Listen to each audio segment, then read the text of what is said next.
2001 সালে বাংলাদেশের নির্বাচনোত্তর হিন্দু সংখ্যালঘুদের ওপর বর্বরতম সন্ত্রাস।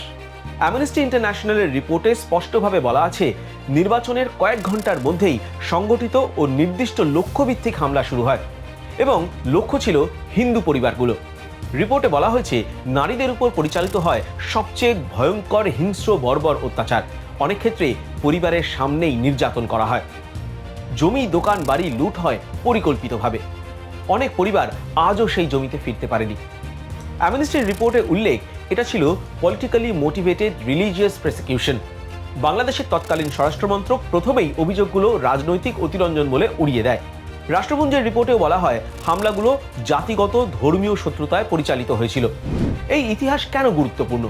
কারণ আজ বাংলাদেশের অন্তর্বর্তী রাজনৈতিক সেটআপে এই শক্তিগুলো আবার প্রভাবশালী হয়ে উঠছে।